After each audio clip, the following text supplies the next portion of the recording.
Yesterday Sayadaw explained Mahasi Sayadaw's verse, which encapsulates all of the method of Satipatthana in just a few words.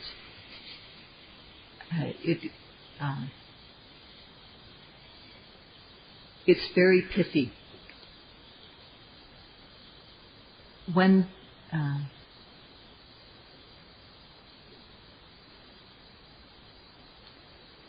only if we note at the time of arising will we see true nature, is one way to translate. Pikai Shumatvawa Mojamin 90. This is very pithy. For one thing, Mahasi Sayadaw's verse includes every single possible object in his use of the words pikai, whatever, at the moment of arising. We have to note. So he didn't specify what object we have to note, whatever it is that arises.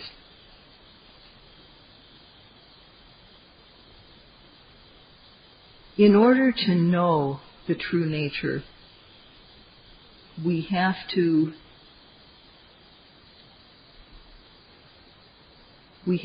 observe carefully, and we have to note at the moment of arising. And the example that Sayadaw gave is that of when we eat food. If we don't chew a mouthful of food carefully, if we just swallow it without chewing, we won't taste the food. But if we chew it carefully, the taste of the food, now there might be, within the mouthful of food that you have, you might have something hot. There might be a little bit of hot, there might be a little bit of sour, there might be something sweet, there might be something bitter. And the food that we're chewing has many different types of tastes. So as we chew, one taste after another becomes apparent to us. So the tongue contacts the food and the taste arises. But depending on what part of the mouthful of food we contact, there are different flavors. Many, many things can be seen. And these are called sabhava, and they're also called sarasa, which means sabhava means individual nature, own true nature, and sarasa means individual flavor. So objects have sabhava and also sarasa. And the Buddha talked about these two qualities, sabhava and sarasa, explicitly in the texts.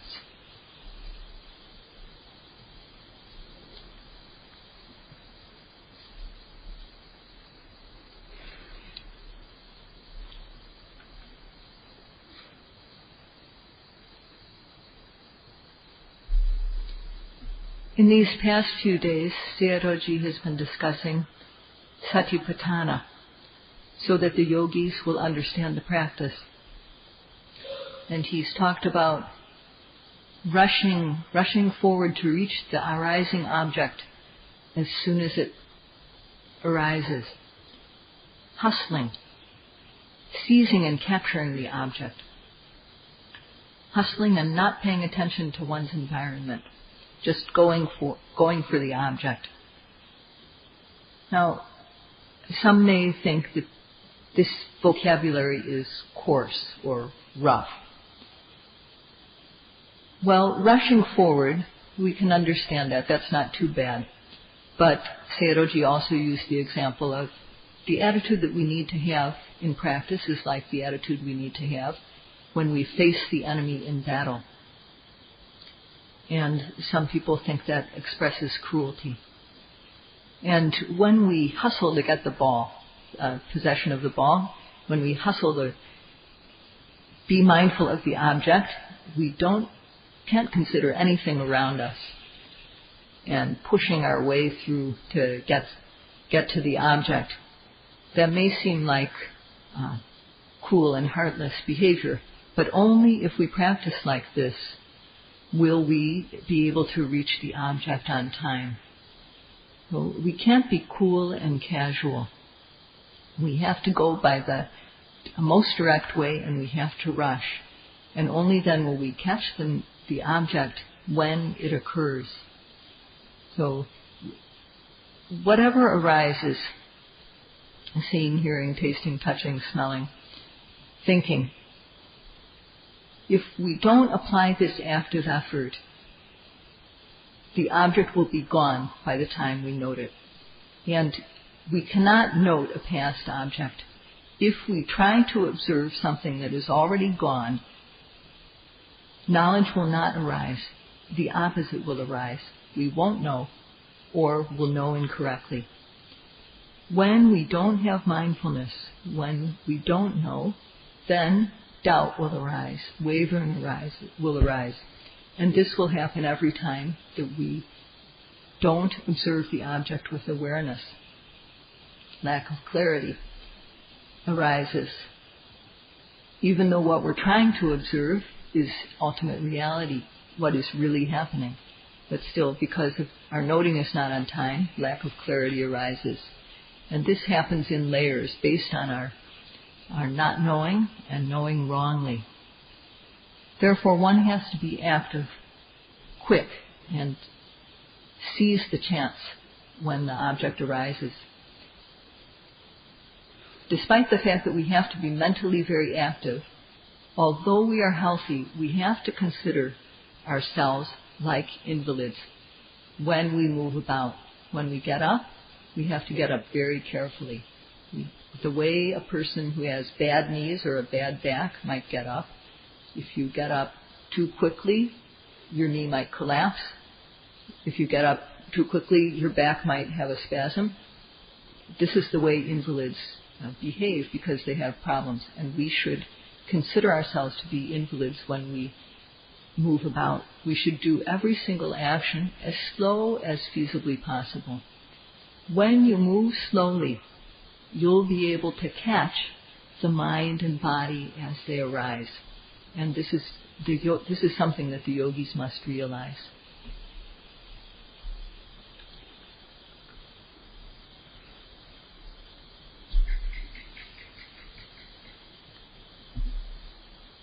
One of the diseases that the eye can have is cataract.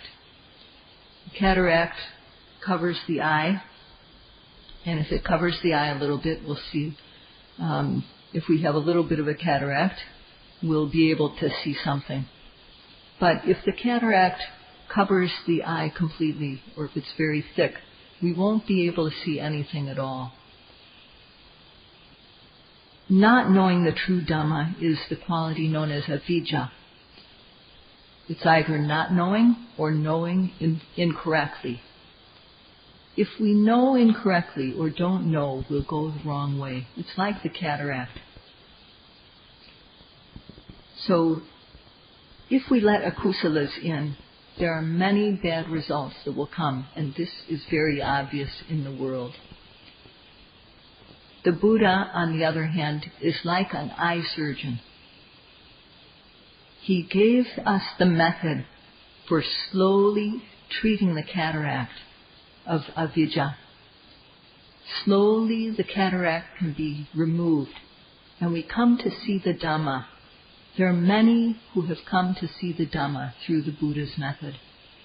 It's important to understand that this is the nature of what we're doing.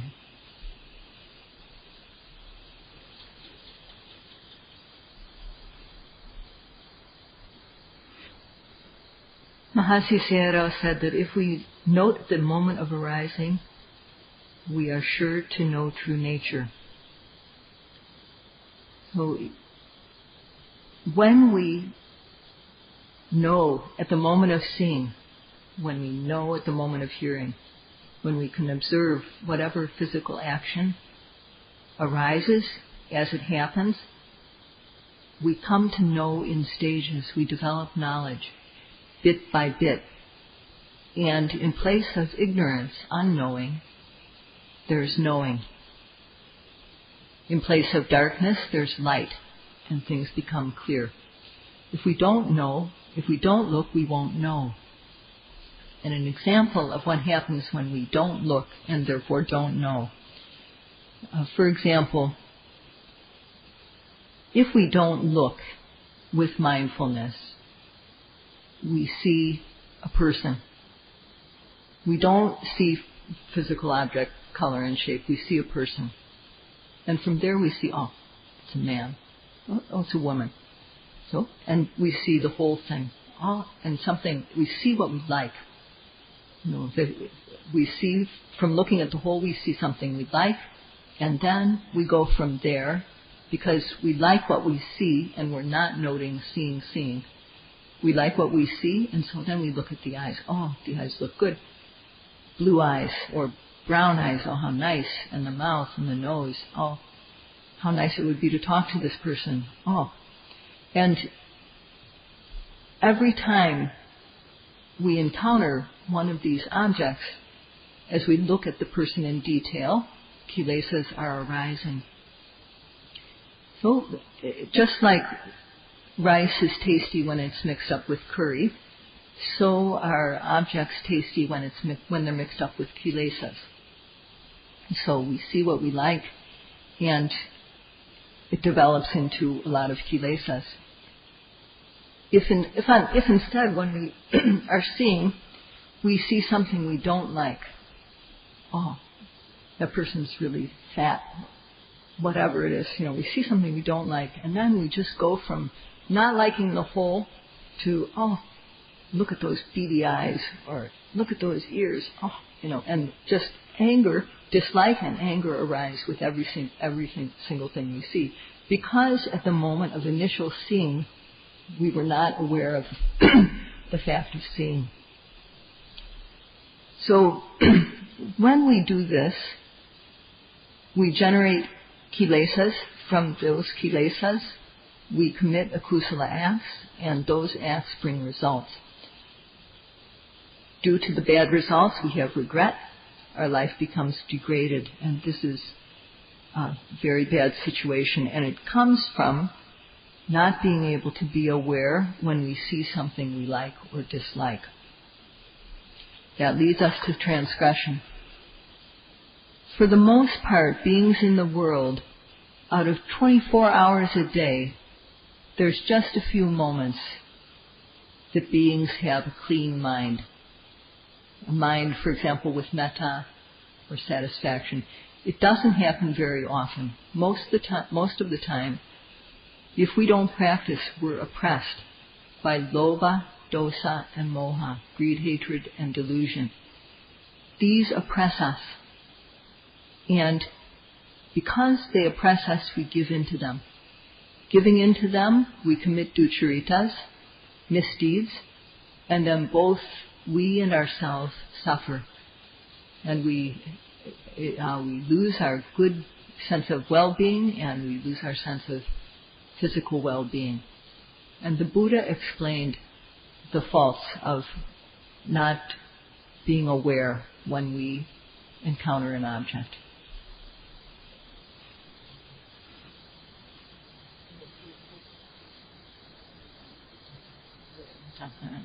Is 100%. So because we commit bad deeds, because we develop bad habits, and because we've done misdeeds, we come to a bad situation. We're born into bad situation, or we get a bad situation in our life. And because of good deeds, on the other hand, we gain a good situation. But even if we have a good situation, in every lifetime, we are bound to get old, sick, and die. And because of these conditions, we may have a little bit of happiness in a lifetime with a good situation, but for the most part, we have suffering. And this is called vata dukkha, the suffering that we encounter just by being born, getting old, sick, and dying. The suffering revolves like a wheel.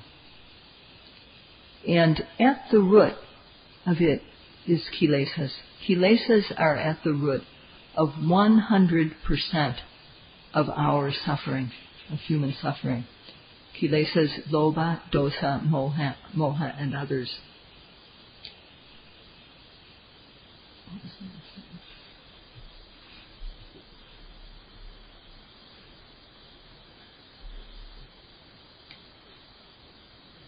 due to oppression by lobha, dosa, and moha, we suffer. And this is called bhavati dukkha. Well, what we see, hear, taste, touch, and smell, these are results that we experience in the present. And if we have bad intentions or bad planning, bad thinking, that will lead to bad actions. But when we don't know that we should avoid misdeeds, then we do them. And based on those misdeeds, we get bad results. So this is bhavati dukkha. And this comes from having bad intention. And this bad intention is the cause of suffering. It just causes more suffering. And it all starts with Kilesas. This is how Kilesas give us trouble. So if we're lenient with the Kilesas, then they'll just rule us and torture us. So only if we are merciless with regard to Kilesas will we be able to win over them.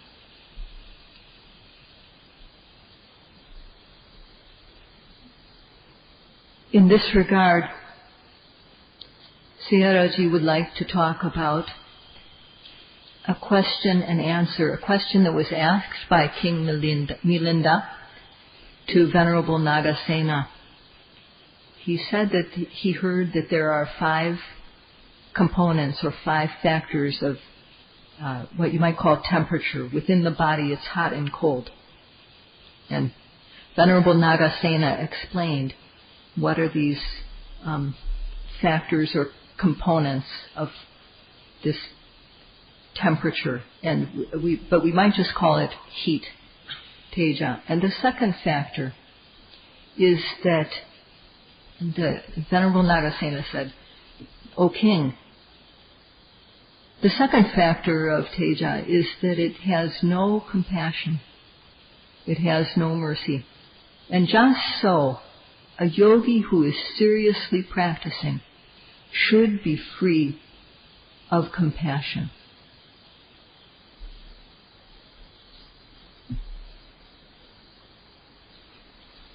Fire doesn't have any consideration for what it burns.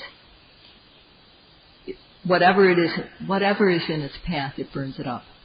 It doesn't think, oh, that's valuable, I'm going to go around it. Fire doesn't do that.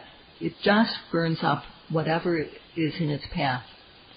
And that's what Venerable Nagasena explained as the nature of fire. And so too, the seriously practicing yogi should burn up and dispel whatever kilesas arise in one's mind. Whatever kilesas one encounters, one should show no lenience and no mercy. Therefore, one must burn up the kilesas, just like fire burns up whatever is in its path.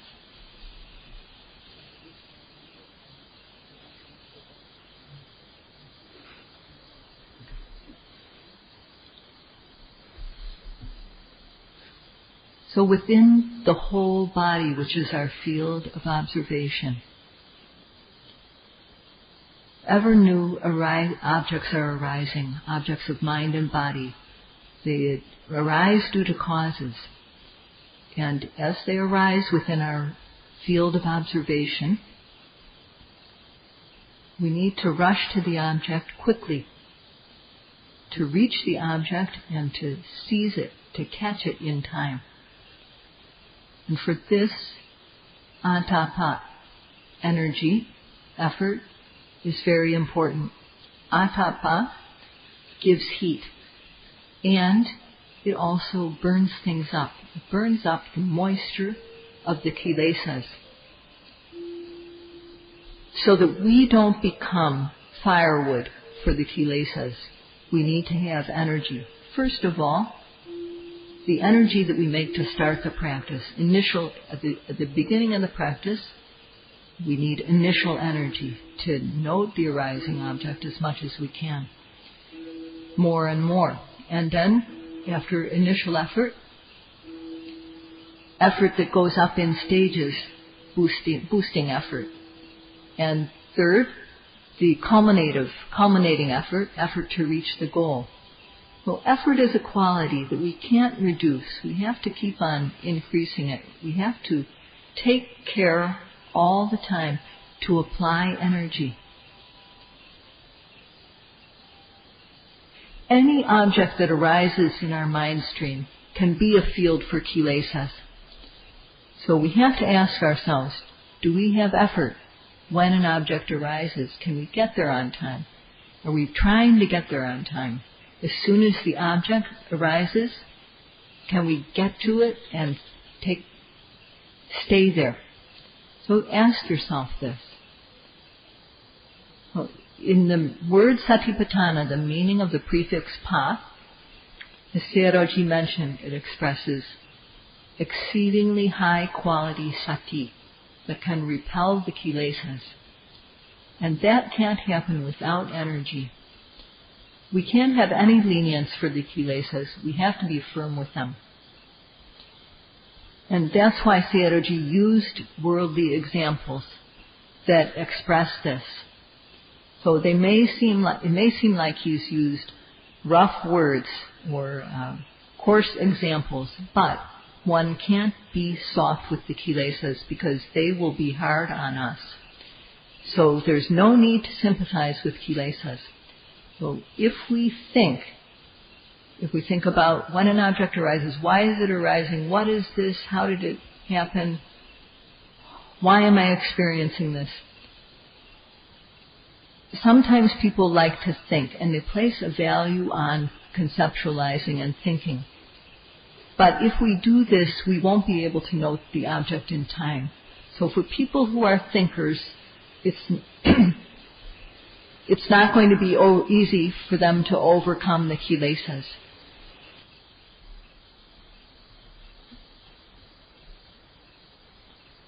If the kilesas win over us, if they get the better of us, they'll only torture and burn us. They'll really make us suffer. But when we practice, that heat of the kilesas disappears. And it's cool and peaceful not to have the heat of kilesas. This practice is guaranteed to bring about the freedom from kilesas. This coolness is the best. This type of coolness, free from the kilesa heat. If we know the benefit of the practice, if we know that this coolness can arise, we'll have desire, chanda, to do the practice. We'll apply ourselves to the practice and we'll apply energy. And as we're able to develop effort, mindfulness, and concentration, eventually knowledge will arise, and knowledge can arise even to the even to the extent of uprooting the kilesas. Well, if we don't have any sati, we won't have collectedness of mind. But if we have sati, then we will have collectedness of mind. So if the mind is not collected, then obsessive kilesas can arise. So with energy, we're able to overcome the kilesas, starting with laziness. Energy repels the kilesas and burns them up. So because of sati, if there's no sati, then kilesas can arise. But if we have sati, then our minds are protected. They're protected in the moment. They're guarded. And we feel secure, and therefore we're free. And eventually, when we reach the goal, we experience great peace. There's no... when the kilesas of lobha and dosa can't arise, then it's peaceful. So virya, sati, and samadhi, those three in the main, they protect us. So if as we're practicing, Kilesas happen to arise, we note them. We have to note them. But as much as we have Virya, Sati, and Samadhi, we'll be protected. In the moment, if they arise, just apply our mindfulness and overcome them. Every moment that we can apply energy, Sati, and Samadhi, every moment of that is a victory over the Kilesas. So if in 1 minute we have 60 notings in which we apply energy, Sati, and Samadhi, that's 60 moments of victory over the Kilesas in 1 minute. In 5 minutes, you'll have 300 moments, and in 1 hour, 3,600. So if we do this, if we apply energy, Sati, and Samadhi, uncountable mental powers arise. Now, 1 moment of Sati may not seem to be very much. In itself, it may not be very powerful. But when 1 moment is connected to another, when 1 moment is followed by another, and that moment is followed by another, and another, and another, they become amazingly strong. The mental powers become amazingly strong.